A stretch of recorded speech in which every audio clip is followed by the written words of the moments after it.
Ni hao. This is the MTP-M305L from Casio. Not a very catchy name. I don't know where they get these names from. That's not, well, it's just not names, is it? It's numbers. It doesn't have a name. I'm going to call it the Casio Moon Phase because it's got a moon phase feature in there. It's an analogue watch with a moon phase dial, shall we say. Ah, man, it's really good. It is really cool. Now, I'm going to show you around the watch. I'll just quickly explain what's happening in this video. I'm going to show you around it. I'll talk about some of the features. We'll have a look at some of the details.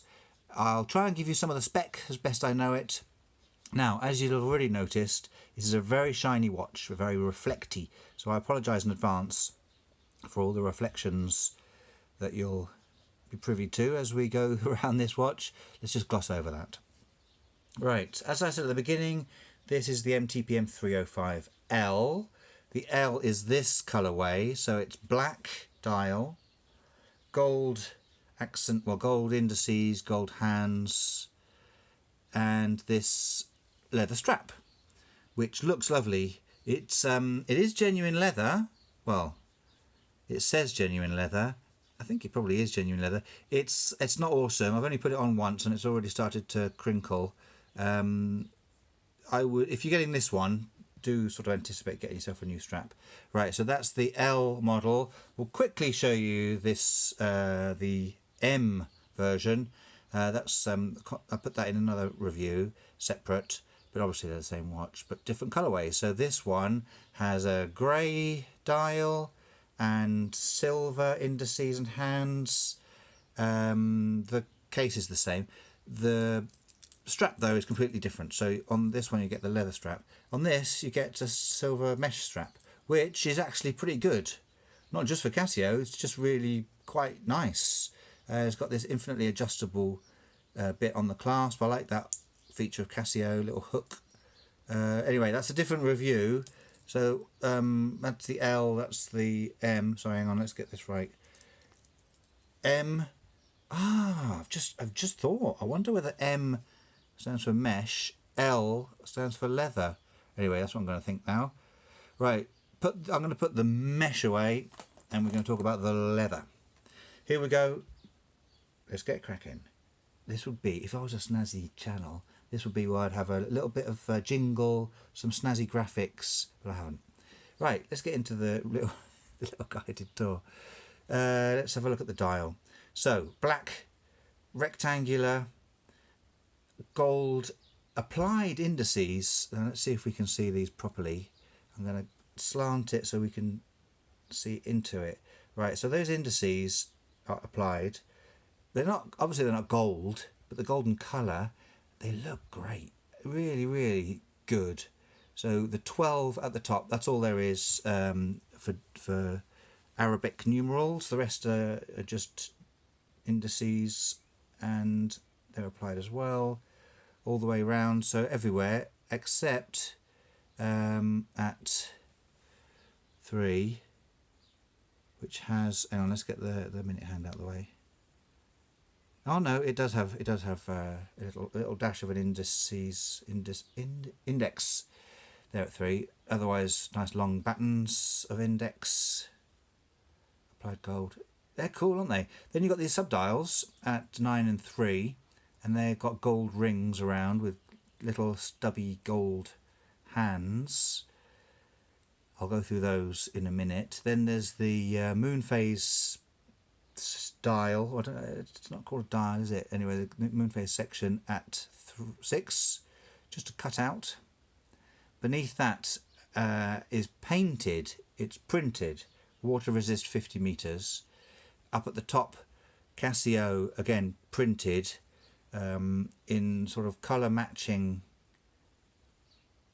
Sorry, in matching colour.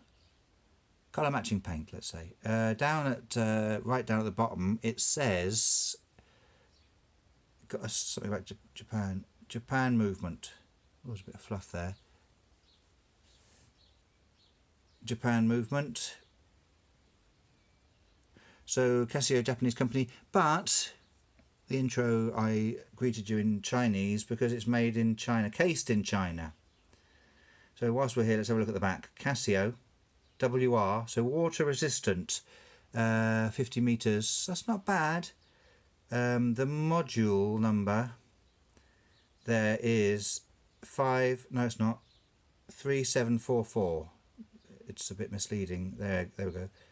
3744. So in the little box there, little rectangle, that's the module number. You go on the internet, you type in Casio module 3744, you can get the instructions. This is the model number, MTP-M305, stainless steel, water resistant 5 bar 50 meters. Japan movement, DY, don't know what DY is, cased in China.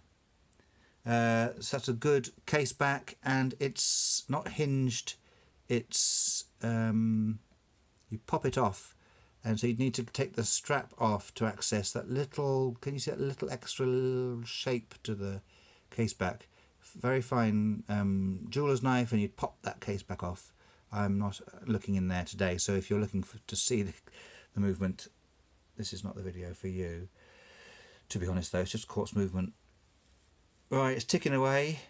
It's nice. Right, let's talk about some of the features of this, frankly, remarkable new release from Casio. Why is it remarkable? Well, firstly, it's, to the untrained eye, an Apple Watch, isn't it? You'd glance at that and think, oh, he's got an Apple Watch. And the dial, you could be forgiven for thinking that was the dial of an Apple Watch in some sort of mode, some sort of setting to make it look like an old watch. But this genuinely is an analogue watch. All of it is analogue, there's no digital features to it, and it's superb quality. Actually, it really is. If you look around my channel, you'll see I have had some decent watches, some genuinely fantastic pieces from a variety of brands. This is just a cheap Casio, but it's really good quality. So it's actually metal. That is actually metal. It's not chromed plastic like some of the Casio releases. The crystal it's mineral crystal. Oh, sorry, it's not plastic. It's actually glass. So it's mineral crystal. And then the dial itself is just the word I want to use is sumptuous, which seems a little over the top, but no, I'm gonna settle with sumptuous. Let's keep going with the dial. So over on the left, it's actually it's a sub-dial, and it's actually the day of the week. Sunday. Hang on, let's get the hour hand out of the way so we can see it all. Just whilst I've got the crown out, you'll notice the second hand has stopped. So it's a hacking thing, kind of normal with quartz, I suppose. Monday, Tuesday, Wednesday, Thursday, I'm going clockwise. Friday, Saturday, Sunday. So that's kind of awesome. Little date, day of the week sub-dial. Over on the right is the date. So it looks like a sort of chronograph sub-dial, but it's actually the date. So today is this is the trouble with this. It's the 21. Hang on, 1, 2, 3, 4. 20. Yeah, that's right. 24th. So it hasn't got the month, but it's the 24th of May. So that works. Okay. Then we've got the moon phase sub-dial there, which genuinely works. It's super accurate. It actually works. Once you set it, you need to go on the internet to get to find out what the phase of the moon currently is when you're setting the watch. Once it's set, it's super accurate for flipping ages. I don't know how they do it. Is it like 29.545 days or something like that? But it's for a moon phase watch of this price range. At this price range, it's remarkable. Water resistant 50 meters. That's that's everything you need for everyday life. Unless you're going to go do some serious swimming, I think you'd probably be all right actually in the swimming pool. Don't hold me to that, but you'd be all right for. Yeah, I reckon you'd be all right for a little swim, possibly. I don't know. Right, let's have a look at some of the other features. The case is, as I said, very Apple Watchy. It's just 90 degrees. There's no bezels. There's no interesting polishing or anything. It's just all polished, rectangular, sloping lugs that are flat with the base, level with the watch back. The back is brushed. All Casio watch backs are like this, aren't they? It's nice though, and it is all metal, which is awesome. The crown is weird.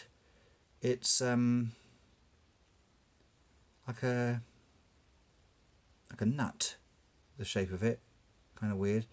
It makes it relatively better to turn. Knurling would be better, but that would probably spoil the look. Anyway, so you pull the crown out. I'm going to attempt to try the settings. You put it out to the first setting, and you turn it away from you, and that adjusts the moon. Can you see? So you go onto the internet, you find out what phase the moon is at, and then you turn the first setting. You turn the crown until you get to the setting that looks like the picture on the internet that is in front of you, and then that's that. So that's the crown away from you. Then you turn the crown towards you, and that sets the. Hang on. I shouldn't have been doing that with the hands pointing upwards. I don't know if that's a thing with quartz watches. I know with automatics, you best not to change the day and the date with the hands between 8 and sort of 2. Don't know if that's the same with quartz. Anyway, I'm not going to risk it. So I've done the moon by having first click and turning the crown away. Now I'm going to turn the crown towards me, and that changes the date. You see the little subdial on the right. There we go. Okay, so that's that. Right, second click, and I can change the time. Now, if I remember rightly, you can't set the day using any of the quick set features, so you have to cycle through midnights. So you need to turn the crown absolutely flipping loads. Oh, there you go. We've gone to halfway through Friday and Saturday, and it's going to Saturday. Right. Did you notice? So we're now at 6 a.m. So it didn't click over. I'm going to keep going. Hang on, whilst I chunter on. It didn't click over the day until well after midnight, which is fine. Okay, so I'm on midday. I'm going through the afternoon of that day. We're at 6 p.m. We're coming up to 9 p.m. Okay, now we're at midnight. Okay, the day hasn't changed. Watch, here we go. 1 a.m., 2 a.m., 3 a.m., 4 a.m., half 4. The day changes. Weird? Fine. It's fine. So you wake up in the morning and the day is correct. And then that's it. So you would need to set the day before you set the date. Because if you set the date, then you go scrolling through for the day, you're going to mess up the date. So you set the day and then set your date. And that's it. Push it back in and you're done. Right, last thing to do is to show you it on my wrist. Oh no, there's still loads to do. Don't worry if you're enjoying this and you want more. Do worry if you're not enjoying it and you don't want more. Right, this is it on my wrist. So I have a 7.5-inch wrist. The strap is plenty big enough. I'm not a fan of the strap, the strap. I find it's a bit plasticky, so I would change that. But there we go. It sits well. Yeah, it's a nice, comfortable watch. It looks awesome, and it's comfortable. And it's not heavy. Let's get the dimensions. So it's 34 millimeters that way. It's 38 millimeters that way. In terms of height, it's 99.5 millimeters, just under 1 centimeter thick.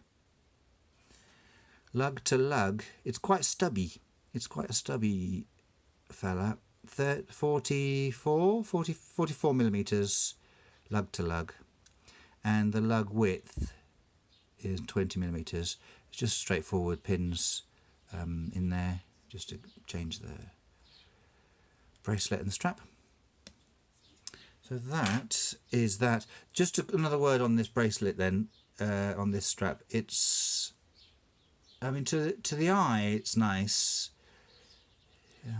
It's well made. The colour's really nice, but I'm just concerned that little buckling there, just from having put it on twice now, suggests it's not going to last for ages, but that's okay. The clasp stainless steel, that's nice actually. It's pretty chunky. It matches the case of the watch.